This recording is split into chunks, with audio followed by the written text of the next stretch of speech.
All right, welcome back to the Safety Pro podcast. Once again, we have our good friend, Lori Frederic, the Movement Ninja, as she's affectionately known as online, mostly LinkedIn. Although your YouTube is really useful, by the way. Lori, how you doing? Thank you kindly. It is great to be here. I appreciate you asking me to be here. I've been really busy, so it's really nice to take a chunk out and sit back down with you. Yeah, we've done, I don't know, half a dozen or so episodes, which Yes, sir. is good because you cover one of probably the most, there's two topics that come up when I talk to colleagues or listeners, and that is incident investigations, incident analysis, and like, how do I prevent injuries like the MSDs, the joint issues, the muscle issues, the aches, pain, like all of that stuff. Those two are the two biggest topics. So They are, it's because always good to have you.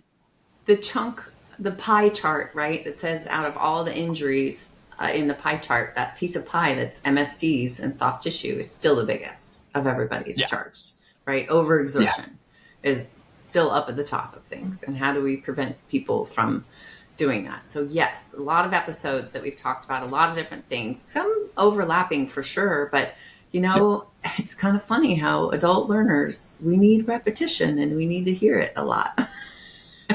And maybe a different way. And right? I love it. So I sent you a funny reel. I think it may have been Facebook that I thought it was a TikTok. There was anyway. Was it? I don't have TikTok, but Okay, I think it was Facebook. Yeah. And it was a gentleman that was sort of poking fun at, things you do, things that you notice over 40.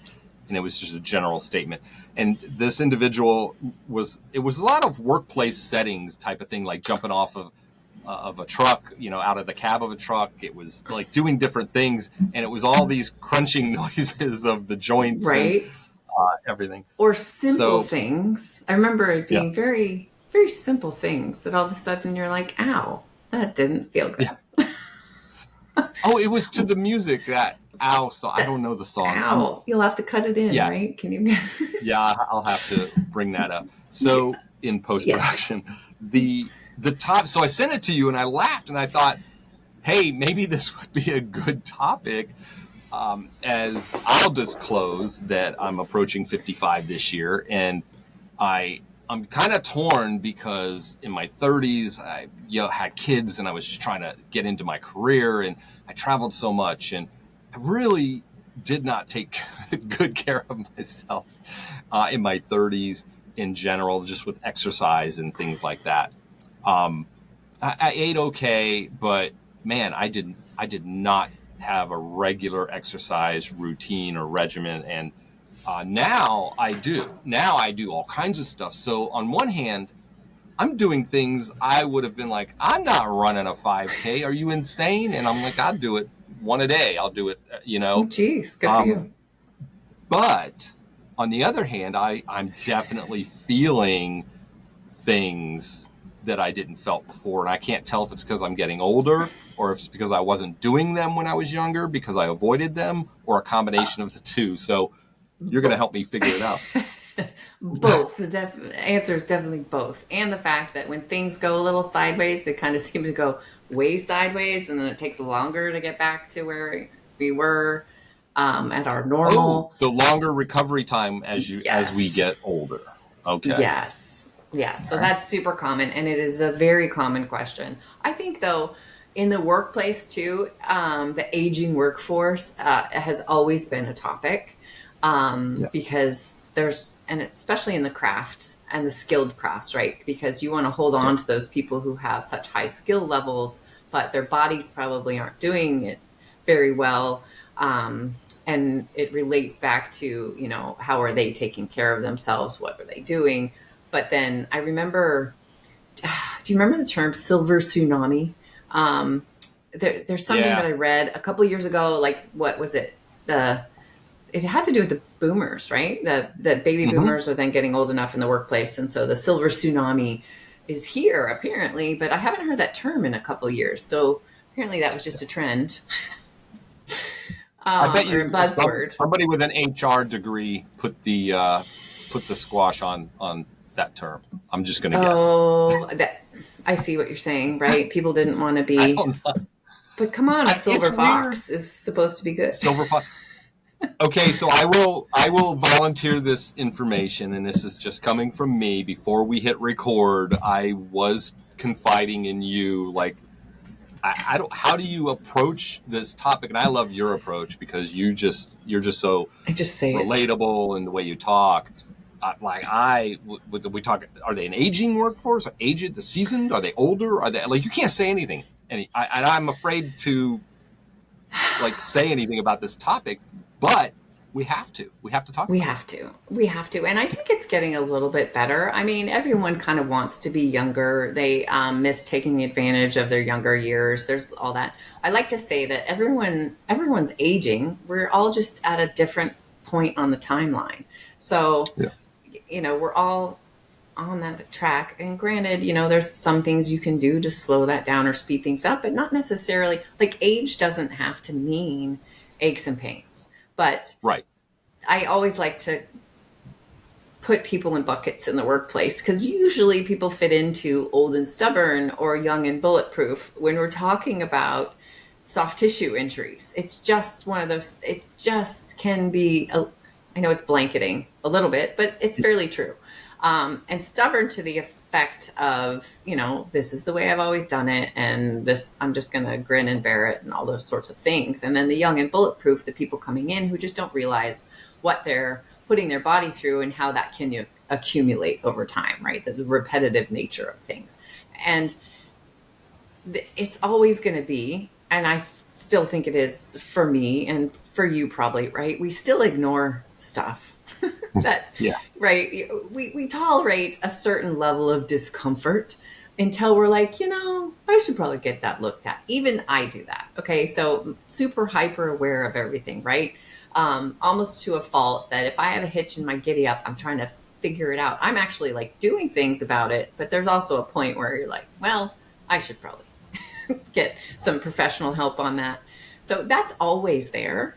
And everybody is fighting that sort of sweep it under the rug thing, even though I will be the first to preach that you've got to speak up when things are small, because there's so many things out there that you can put some rock tape on or a heating pad on and it totally helps it, or just a certain stretch that's one that works for most people. Those help a lot. So I'm all about simple solutions. We've talked about that before. I think might have been the title of one of our episodes. So the fact that there are people that are aging more, we're just in that sort of 40s, 50s and up range. And things don't feel as good. You don't recover as fast. And that's partially physiology. But then I'll also slip in and say, I've seen some really fit, amazing 70-year-olds. And, now with social media, they pop up on my feed and I'm like, dang, that person is just whipping out pull-ups and, running a 5K or something like that, which I will never, I'm not a runner, sorry. But so it also has to do with what you're feeding yourself, and not only nutritionally, but what movement are you feeding yourself and what are you doing regularly? So, Yeah. And you've always said, movement is medicine. So, movement, it's always there. And one of the things that we teach in our courses a lot is just kind of one of the base principles to help people in industry understand their bodies better, is I have this little analogy learning about fascia. And fascia is the stuff that's all over your body that you see if you've taken apart a rotisserie chicken, or if, you're making ribs or something like that. Like all the clear stuff around all the meat is fascia, and it's thicker and thinner in different places. It's all over our body like a Spider-Man suit, but then three-dimensional as well. They've even found fascia in cells. So at the cellular level, I think that's really cool. And I geek out about that. Yeah. That fascia is everywhere. And fascia is actually what is contributing to our aches and soreness and pains more than anything, because it's such a web inside of us that where those like sticking points are is usually what kind of changes our movement, if that makes sense, right? So you end up with some sticking So points. you mean where it's binding up and it's not, I'm going to say flexible. That might not be the right word. It's Where it's not, free to move. it's not right. It's not moving as well. So all those layers, I like to visualize plastic wrap. If you put two pieces Yeah. of dry plastic wrap together, if they're dry, nothing's going to move very well. It's going to kind of stick. Yeah. If you lubricate in the middle and it slides and glides amongst itself just fine. So the movement is the lubrication, the circulation, right? So if something isn't moving well, you move it less. Say it's your shoulder or something, right? So my shoulder bugs me. I'm not going to move it as much, which is kind of not always the greatest answer. Then it doesn't get the circulation and that slide and glide. And then maybe the nerve doesn't slide and glide as well. So there's this compounding effect. And that's kind of where the aches and soreness come from. So this plastic wrap that's all over and places that aren't sticking well, I like to call it the fascial suit. And when we're young and babies and toddlers, and if anyone has babies and toddlers right now, you know how flexible and bendy they are. So They're like rubbery. Yeah. totally, right? Yeah. And so I like to say that their fascial suits are fruit roll-ups. And so fruit roll-ups are, right, bendy, stretchy, hydrated. You can roll it up in a ball and bounce it. And a toddler, I've seen a video that they just like try to go down a slide pole on the playground and face plant instead. They get up, they laugh, and they go right around Get and back do it up again. and run. Yeah, I'd still be in the mulch laying there. Right, Yeah. right. And so we are not fruit roll-ups anymore. And our fascial suit goes more from fruit roll-up. And as we age, gets a little bit more like beef jerky. Beef. That's where you have the beef jerky analogy. That's my favorite analogy because honestly, don't you feel like beef jerky sometimes that you're just like you're stiff and you don't move well and it's dehydrated. So it's a fun little visual for everyone to understand like, okay, it's somewhat naturally happening, but it's also happening because we're just not active in the way that we were. Right? When was the last time you went to the playground and went on the monkey bars? True. See, right? Well, nowadays, yeah. Right? It just I would probably be asked to leave. Some weird guy hanging around the monkey bars out here. Yeah. What is he doing? And he's stuck. And I don't know how to. Why is he? He has no kids. He doesn't even have a puppy? Why is he here? It's honestly a playground workout. This is why you don't talk to me as often as you do on my mind. It's okay. It's okay. You're bringing but we're not there. I know you're bringing up something. So, a couple of things. Like you said, it's natural to a degree, but we can. I don't know if interrupt or slow it down. We can slow it down through various means and methods. So in the workplace, we've talked about this in the past on an episode that a lot of things you can point to conditioning. Like, are we conditioned to do the things we're asking that are being asked of me? So, right. And if I'm not conditioned for that and I go try to do it, I could risk soreness or, on the other end of the spectrum, an injury. Right. So how can we, if I'm putting my preventative hat on, right, my conditioning hat, is how can we keep that sort of fluidity, that fruit roll up, and not get the beef jerky? Yeah, right. There's a couple ways to do that. It's the same thing. Like if I went and ran a 5K tomorrow, I would get injured. I would probably tear something in my calves or whatever because I haven't been running. You've got that, right? You're conditioned to do that. I don't know. Are you sprinting at all? If you're not, I will sometimes, yes. But okay, so then you put that in there every now and again. So that means that you could be more conditioned for sprinting.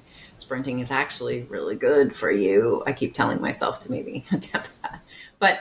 Really, I might do those because I like them better. Oh, actually. see. I started running because I hated it, and I didn't like that I didn't like it, I know this is going to sound Okay. crazy. No. So I made myself do it just Okay. because I wanted two things. One, I wanted to make sure that I wasn't like not able to do it. Like I say I don't like running because I'm in such bad shape. That's my excuse, is I don't like to run, and it's really my excuse to not get off my rear end.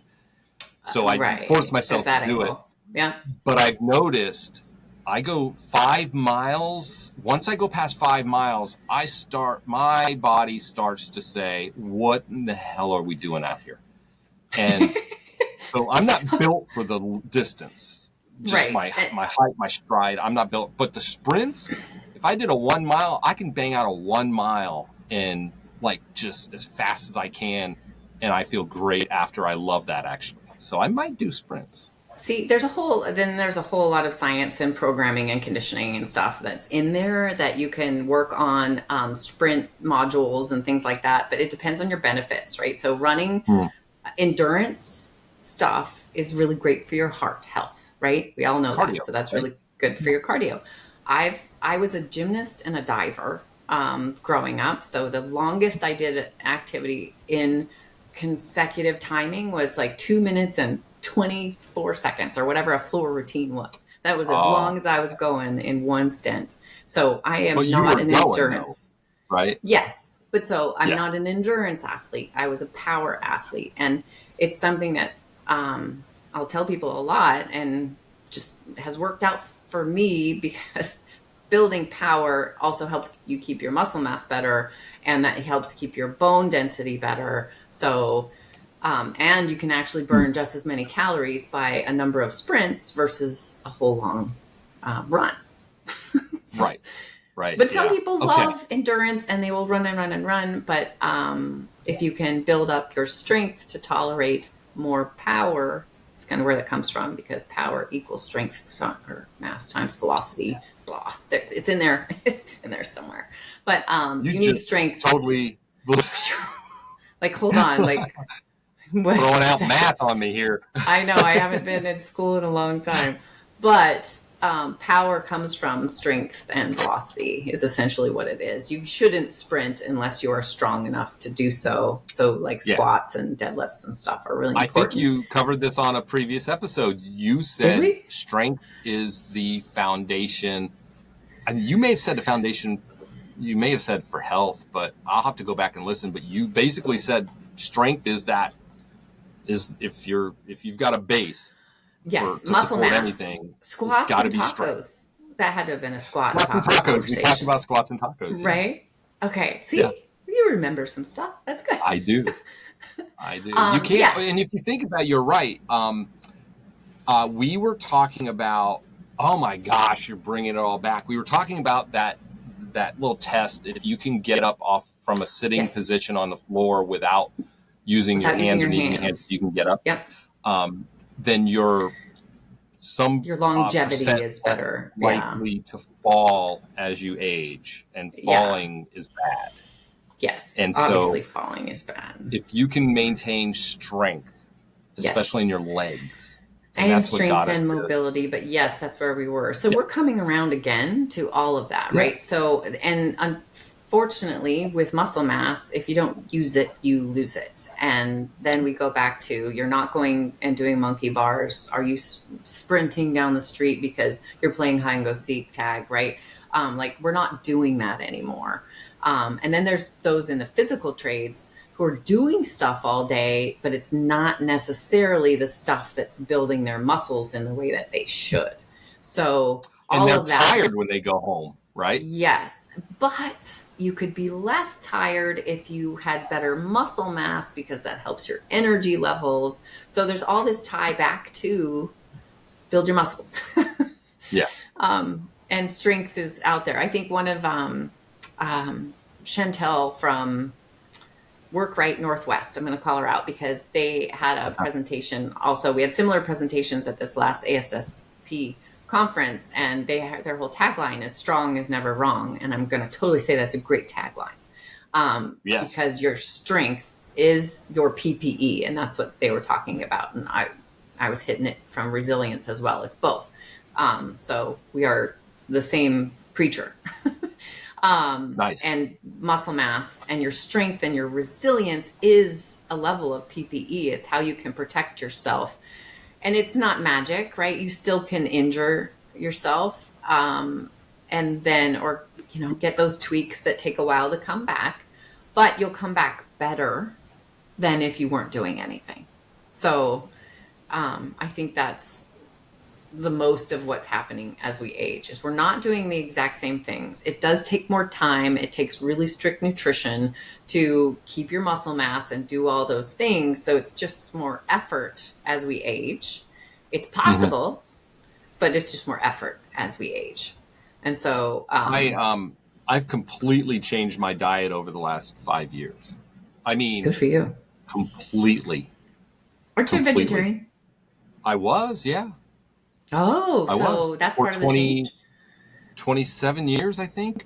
And it worked for me at the time, but I talking to people like you and learning what I could learn, my body was telling me something else, that it needed something, I can attribute it to age. And so, yeah, I have completely changed my diet as a result. A couple of good books I read. One's going to escape me. Shoot. And I knew I was going to do this. It's right write it down. It's right we'll on put the it tip in the of my notes. tongue. One is Genius Foods. Okay. From Max, what's his last name? Lagarne? Max? I don't know. He lost his mother in her 50s to Alzheimer's, dementia. Ooh, and he was in med school. He dropped out, cared for her, and then ended up going into journalism and writing about medical journalism. And he does a lot of he will take a lot of research papers and read and what do you call that, where you combine them all and read across them for statistics. There's a fancy word for that. He does a lot of that, and it all has to do with neurological health. So he wrote a book. He wrote a book called Genius Foods, and these are all foods that are good and bad, and why. And I learned about insulin resistance, and I learned about what carbs, refined carbs, to be clear, refined carbs do to you. Sugar. And sugar, glucose, and how most of us are running around when we just talk about energy. And I know we're going down a rabbit hole, but I'll get around to it. Come on back. Running around on glucose all day, and from refined carbs that we're eating, breakfast, snacks, lunch, dinner, even. And so our insulin's always elevated. And what do we know about insulin being elevated? It has to do with inflammation. And they call Alzheimer's now, they're referring to it as type 3 diabetes. Because I've heard that. 100% of Alzheimer's patients post-mortem upon examination had just skyrocket high levels of insulin, chronic levels, high levels of insulin. So they were insulin resistant. So their cells were resistant to the insulin. So it was always demanding more. But anyway, because of the presence of glucose. So long story short, I kind of took a journey on my own diet, because it started with, that topic in general of wanting to be of sound mind as I get older. I already kind of felt like I was handling the physical part. Lo and behold, I learned I was not. I might have looked like I was healthy, quote unquote, but I wasn't. And so I completely changed my diet. But when you talk about this for workers, like you're talking about things, they show up the way they show up, and these are the workers we have. Right. And we've got to figure that out, right? Right. But we're not going to go and do lectures on insulin resistance and, sit everybody down in the construction field and talk to them about that. My favorite, I think there's a meme, I'll have to repost it again, or just remember, eat less crap, eat more food. Like, Yeah. simple, Yeah. right? And then there was an acronym on like the CRAP, right? Like refined sugars was in there, and anyway, I can't remember what they all were. It's just in general, don't eat all the crap from the gas stations. Eat more actual food and fruits and vegetables, and overall, that's going to help in many different ways. Meal prep is something that helps a lot. There's a gentleman that I follow on, I think it's Instagram, but it's he always does a lunch check with the construction workers, and so he always does a lunch check, and it's construction, so you're going to get more Latin workers, and I love Mexican food. It's my favorite type of food. Oh, I know. Mexican food or sushi. It'd be really hard to choose which one if I could pick one for the rest of my life, but Mexican, well, they both can be really healthy when you want them to be, right? And so they're very protein based. And I always like to say that anything homemade is going to be way better than, store bought and prepackaged and, all those preservatives and stuff in it anyway. So even if it's pie, it's way better for you than if you bought it at Walmart. You can still eat the pie, because I love food and I will still eat the food. I just eat less. Oh, but I will tell you, it's completely different now. Like when I had my son and my daughter both had their birthdays in the last week. And when you have the ice cream and the cake, it hits you different. Like, it was homemade cake and it's from scratch, but it was still sugar. But because I don't have it in my system, you get that sugar high. You get that what sweets are supposed to be like. Right. It's way more noticeable. And then my body regulates it, and it's gone the next day. 12 to 14 hours later, my insulin level's down to nothing. So that was a benefit I did not expect. It just hits you in a different way when you have something like that as a treat, because it's rare. Here's a throwback. Do you remember Body for Life at all? EAS was a supplement company that was based out of Golden, Colorado, where I was. EAS created the Body for Life program, Body for Life Challenge. It was Transformation Challenge. They had workouts and stuff like that. Anyway, I don't know if that's exactly that's when I first learned about like cheat days. You eat really well for 6 days a week and then you have a cheat day. And it was always so funny. Like after the first week my husband and I were doing it, like, on midnight, a Saturday, we were like, oh, it's cheap. We had like some brownies because we're like, oh, we just need that. By the time you do like 3 cheat days and you feel all the contrast between eating crappy and eating healthy, it totally just helps you move forward. Now, not everybody gets to that point. And sometimes the cheat day turns into cheat weekend and it's not helpful. But it's a tactic, right? I do the carb cycling. I'll have nothing at the beginning of the week, and then the weekend is when, if we go for pizza or we go and I just have it like on one of the days on the weekend, and that's it. We save it for that. So.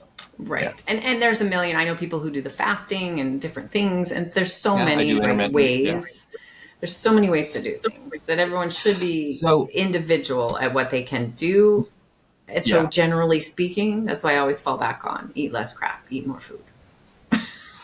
I loved, speaking of acronyms, I'm going to have to look this one up.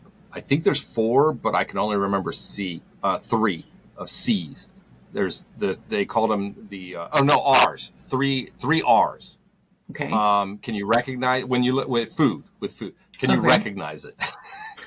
Can you look at it and you know what it is? Right. Right. Like a Twinkie, I have no idea. I guess it's sponge cake. I guess it's like a cake. I guess it's right. Can you recognize it? Can you recreate it? Can you make it in your own kitchen? Okay. Can you recreate it? Does it rot? Oh. Does it ripen? You can say ripen. Right. Or rot. Does it like spoil? Like is it perishable? Like, right. And I cannot remember the 4th R for the life of me. I'll have to look it up and get back to you. But it was like these cool little tricks that you can go, oh, I recognize this. I know what this is. I could make this at home. Right. It's something that will spoil, so it's somewhat fresh. And then avoid anything in a bag or box. Right. It's probably. And this all and just to like circle back, this all works well for those of us who are seasoned and have done life a little bit, right? And have the cooking skills or whatever, but not necessarily for all those who are, just need a grab and go, or they're just stuck on Yeah. that sort of thing, It's right? not So easy. it's not easy. It takes effort. So just No. like anything, Yep. there's no magic pill for it. Yep. It does take the work and plan ahead. And so if we go back to aches and soreness and preventing injuries, yes, fueling your body better is going to be helpful. One of the things, if I go back to the beef jerky thought, is I always like to ask a question of what can you do to beef jerky to make it move better? So, if you have a piece of beef jerky and it's kind of stiff, how can we make that move better? I would hydrate it. See, it's because it's dehydrated meat. You could hydrate it. So this is how with our bodies, right? You can hydrate yourself to move better, because fascia definitely has hydration to it. So besides hydrate it, you can Tenderize it? tenderize. Yes, a lot of people say tenderize, and that necessarily for me means move it more, right? Oh, So okay. Yeah. with more movement, you'll move it better. Okay. Everyone's like, chew it, Yeah. kind of, but yes. So you can move it, you can hydrate it. And then there's this one other thing that you could have beef jerky probably that'll make it move better. And if you think of summertime versus wintertime, you Warm it up.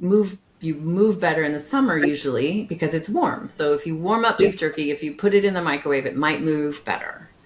And no, don't put yourself in the microwave. You just come on down here to Florida in the No, summertime. but I think what you're saying is warm up, right? Yes.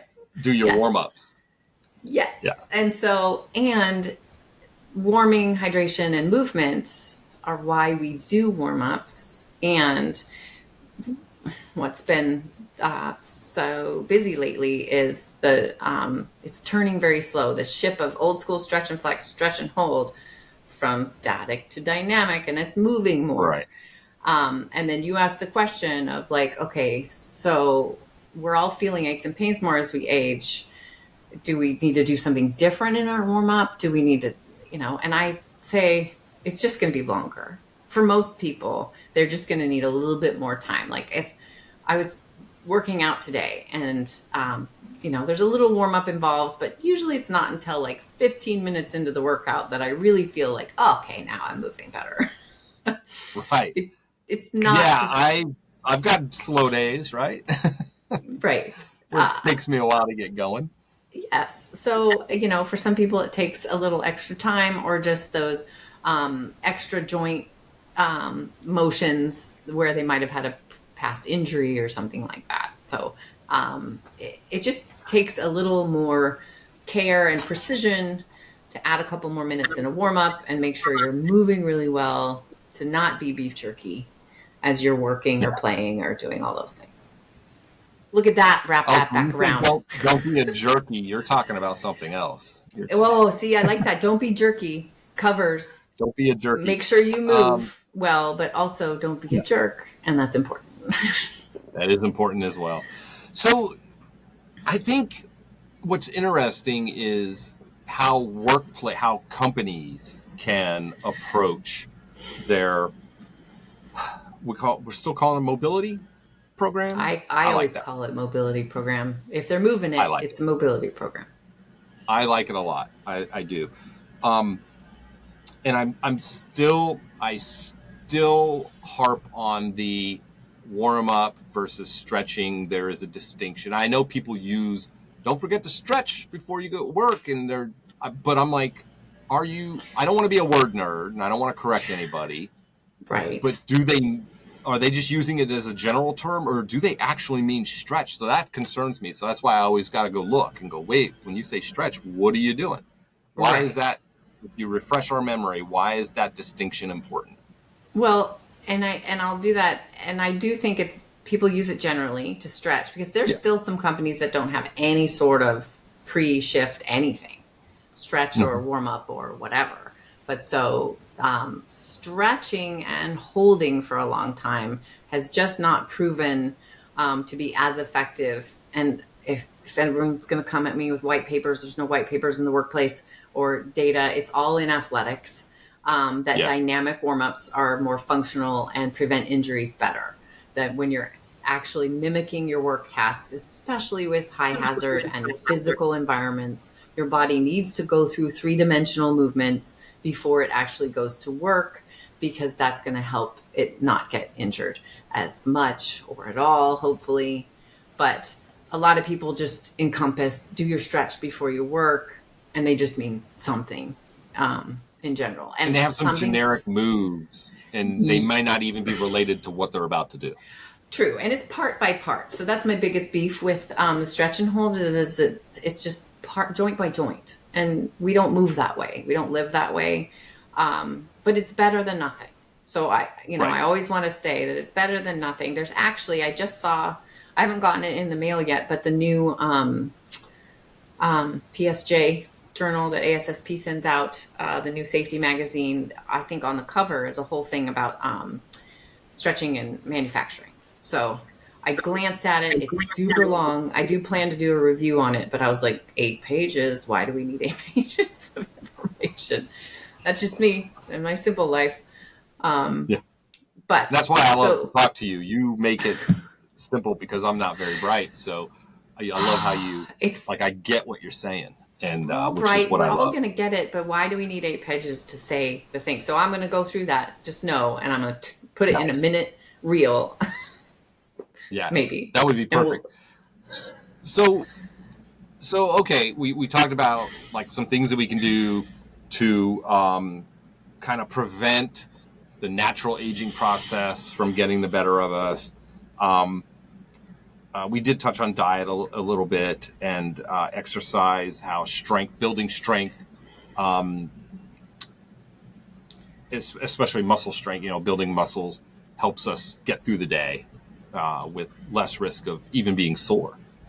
So what about when we do have those aches and pains, we do have that soreness, and that we want to do some, you said maybe there's like a heat pad or heating pad, or there's something we could do, some kinesiology tape. You like rock tape, rock tape specifically. What about some of these new, rock tape, by the way, kinesiology tape as a general category kind of went through this evolution with OSHA. Right, refresh all of our memories about how it started and where it is now, and then I want to move on to I think where I'm going. Where we're going. Is there a magic wand? Are you asking that? No, I'm just kidding. No, maybe. Is there? Maybe. Do you know of one? Maybe. I'm hiding that from everybody. Kinesiology tape went through an evolution. Pre 2015, it was considered a medical treatment. And then there was someone who wrote into OSHA and asked for a letter of interpretation and put more science backed to the kinesiology tape, knowing that it really doesn't matter how you put it on or what, and anyone can do it. You can buy it at Walmart or CVS. It's very accessible. You don't need prescriptions. So that came out, and then it reversed into a first aid treatment because it kind of fit in their little category of, which I have this just because I'm like a soft wrap or something, right? Yes, right. It goes into using any non-rigid means of support, such as elastic bandages, wraps, and blah, blah, blah. So any sort of kinesiology tape, and it doesn't matter what brand. I do like rock tape. It lasts a little bit longer than most, but there's a lot of brands out there right now, so you can use whatever. It fit in that bucket of all the list of 1904.7 of first aid uses. So I will rock tape. I'll tape stuff that bothers me. So instead of reaching for Tylenol or Advil, I grab my box of tape. So I would love for more people to get in that mentality that instead of pills, try the tape first, because it's the same sort of help with your soreness and inflammation. It's just letting your body do its natural way. And if you're going to go on ice, then we have a whole other episode back on ice. Ice is for cocktails, not for injuries. I don't know if we called it that or not, but anyway, there was an episode on that. Someone should link that in the show notes. Yeah. You act like I have people here. An assistant, right? I will link to it. Doesn't AI help us I got with people. that? They're over there. Right. Yeah. So But the so yes. that was kinesiology tape. Are there new or newer-ish treatment options that are now stuck in that OSHA limbo that kinesiology tape started in, where it's like, Yes. this is medical treatment? Yes. What would that be? And well, I'm going to say there's a couple because back in, I think it was it May of this year or May of last year? Might have been May of last year. Time's flying by so fast. OSHA put out a memo and kind of really clarifying massage techniques. I thought it was kinesiology tape and That was last year, I believe. Was that last year already? That's crazy. I think it was 2024. Yeah. Yeah. So just clarifying on all those points of first aid, exercise and stretching was one that they were really trying to put in there.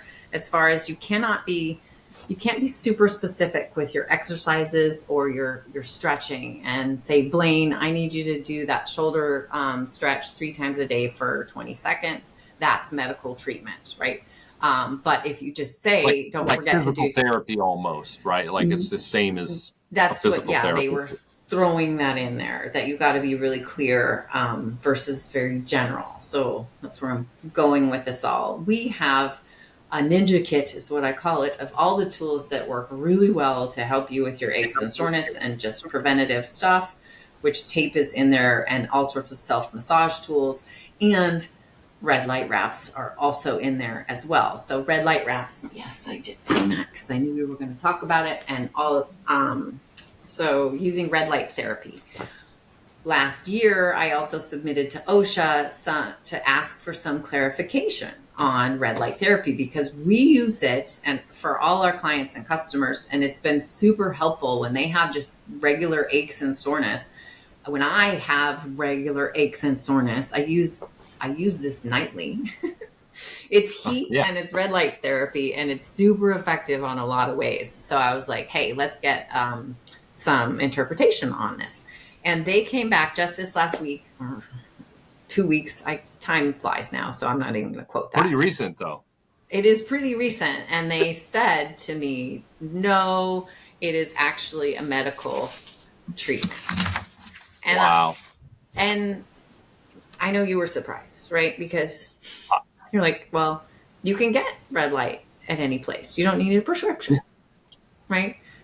You can go to Amazon and do all this stuff. So my beef with it is that if you look at the 1904, and you all know where to find it, but 1904.7, section 5. I have all these listed, right? And all these highlighted ones are stuff that we use all the time as far as hot or cold therapy, the non-rigid, and massages. So the tape, heat's always been my best friend. So I'm like, oh, it's a lot like a heating pad, right? So it makes sense that I would think this could fit into, but they discovered in detail where they're like, well, the red light itself is penetrating the skin and doing this cellular manipulation. So it's not like the heat in that way. So because does the other creams work as medication in that way, like biofreeze or to the cellular level? Do they? I mean, what's super cool about so here's the science with red light therapy is that the frequencies of red and infrared light are actually penetrating the skin surface and generating more ATP production, mitochondrial function. So at that cellular level, it's really ramping up things. So more so than a cream would do. But heat goes through the skin, right? And do I know all the science of, heat and warming up, and does that work at a cellular level? I don't know. The biggest problem is just, we gotta all love OSHA for a second, and big things and big programs. They're doing great things, but they're government and they get stuck in the box. And so out of all of these buckets of first aid treatments that they came out with in 2001 is when they determined this list. Okay. 2001. If it doesn't fit in the bucket, that means it's medical treatment. And that's the frustration. So, right. If it's not this, then it must be that. And kind of where we're at. But do not lose hope, because just like with exercises and stretching, we can still use it, right? It is still a most valuable tool. You just have to always, you just stay in preventative mode with it. It's the same Right. thing as So wellness what you're saying is, exercises.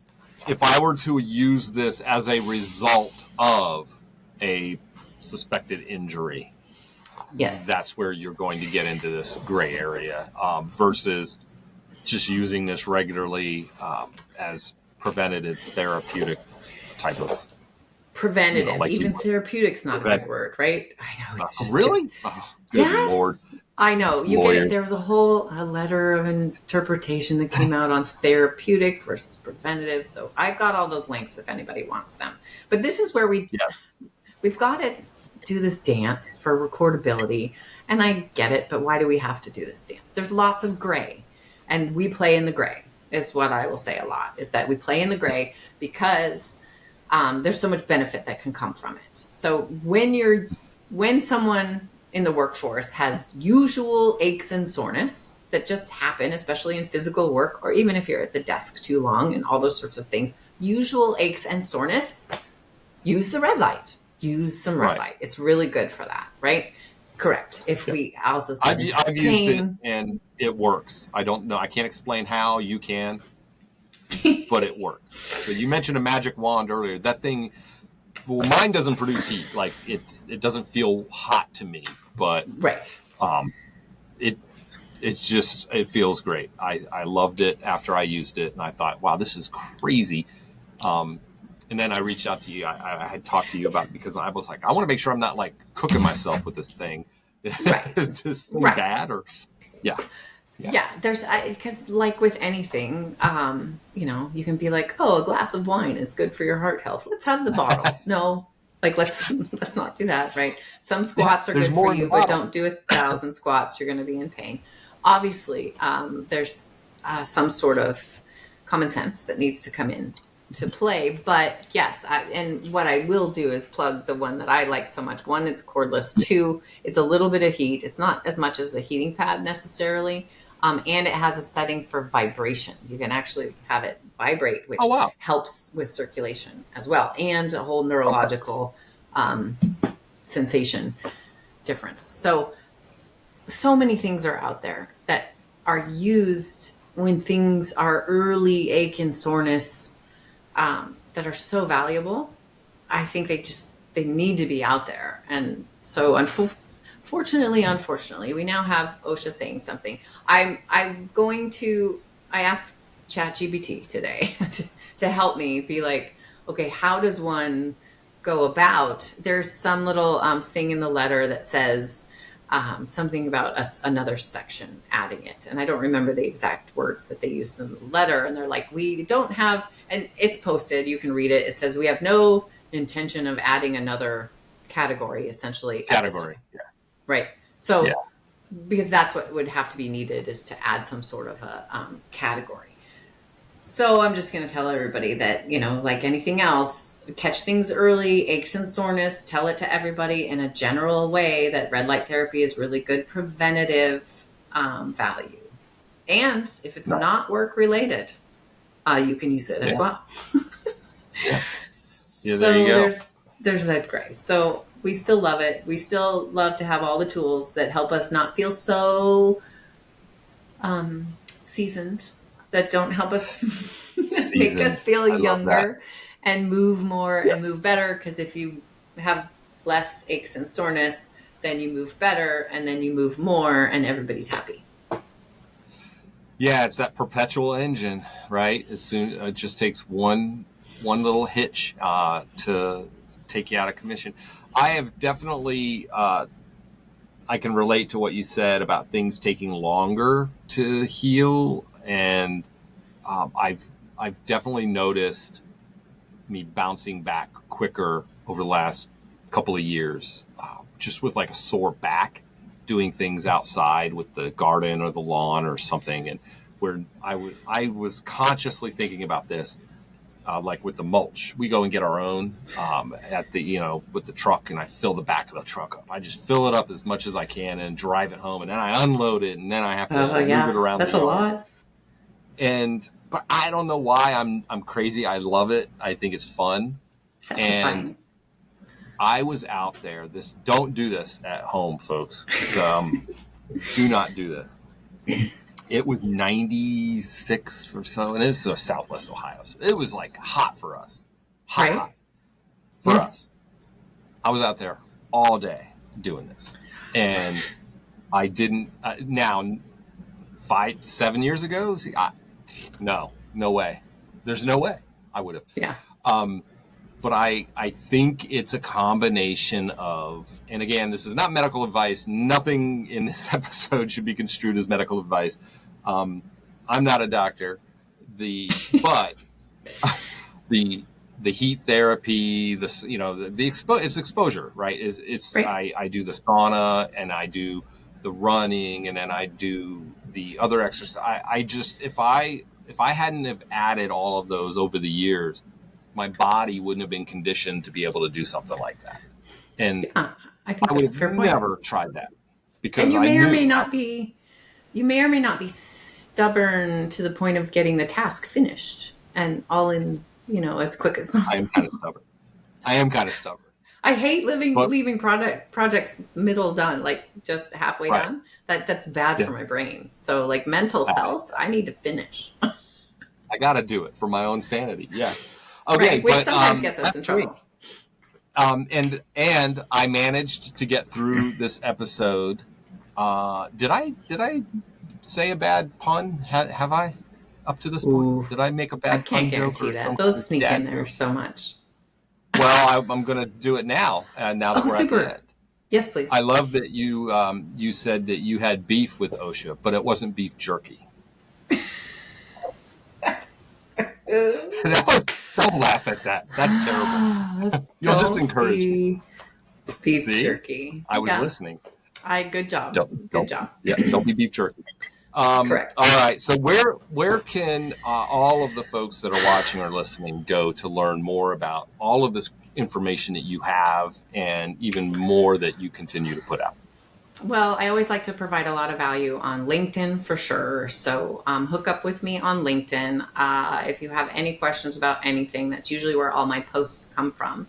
But I am kind of evangelistic about putting out educational stuff on the body and preventing injuries. So LinkedIn is one. I have an Instagram channel, YouTube channel, all those things as well. You can find a lot. I actually have a wellness playlist on my YouTube channel that you can point to with your companies, or something that helps you in that whole wellness world and not being specific with your exercises. So I'm happy for you to use that.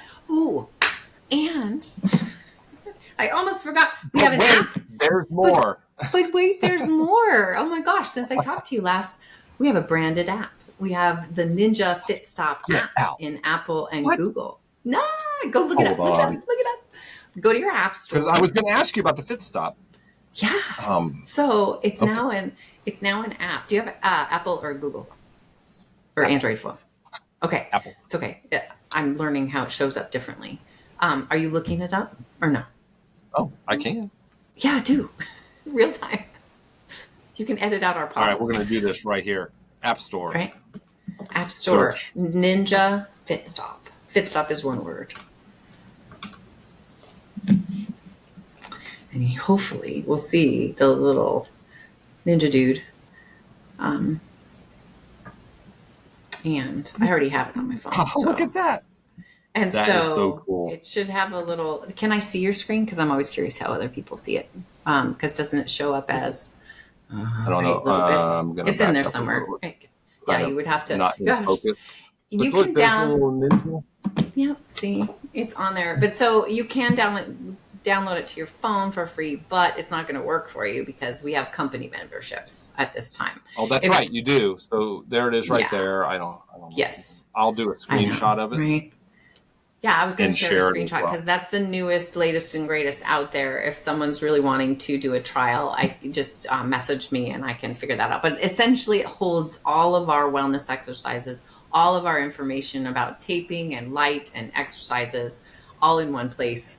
And that's where we can track people's education through courses and things like that. So, right. So when you exciting. say company, is so you obviously you have clients, you have companies that will sign up just for this. Yes. They have a portal. They have some sort of portal they can log into. They can share the logins with their workers, or their workers will all get their access. separate. Workers have to do their separate registration, but that's the way that we can track how many people are actually using it. So you can get your ROI part of that and customize it from there on out. So the workers could have this in the palm of their hand, in their pocket at any time. A ninja in your pocket. Wow, there you go. So just be like, my head hurts or my neck hurts, and then look it up. I have your hat. I have your hat here somewhere. The hat? Little ninja hat. Yes. I don't know. Have you seen the new ones? Oh, don't do that to me. There's a new hat. There's a new hat. I have not. There's a new hat. Out. Get out. All and right. Guess what our theme is? Make work suck less. All right. I want to get one swag's in person. Coming. We're getting too promotional. Next time. No, this is great stuff. Next time I'm down there, I'll have to swing by and grab a hat. So yes, we're getting lots of good stuff. Beanies and hoodies and things are on the way. So nice. There's probably going to be a store at some point. So yes, that's awesome. Make you not be beef jerky. Make your work suck less. Do not be beef jerky. You need a shirt with a little beef jerky with some eyes and a hat, hard hat. I like it. Don't be this worker. A ninja stick. Yeah. So thank you so much for taking time to talk about this. I know I started with a laugh on Facebook, and then I was like, oh wait, that's me. I've heard those noises when I've tried to move. And it led to us doing an episode. So there you go. I appreciate you reaching out because it is something that comes up a lot, and I'd really rather have people be a little more proactive about things rather than just be like, I'll get surgery when I retire. That's the worst thing to hear. So yeah, not good. Not a good plan. Yeah. All right. Hey, I'll have links to your website, LinkedIn, and especially YouTube. I do searches for topics on your YouTube channel a lot. So perfect. You'll see me on there these a lot. days with AI and how it can come out, I'm sure there's something that you can. I don't know. We'll get super fancy very shortly. I still like going to the person, like people, like I know, but actually, yeah. Someday you'll be like, "Hey, Alexa, what does the ninja say to do for the lower back?" And it'll tell you right there. Anyway, that's my goal. It's gonna. I'm not quite sure how to help you with that. Oh, that's great. Okay. I forgot to mute the microphone before I started. I usually mute the microphone in case somebody says the name. So right, I'm leaving that in. That was better. perfect. All right, thanks. Okay, bye.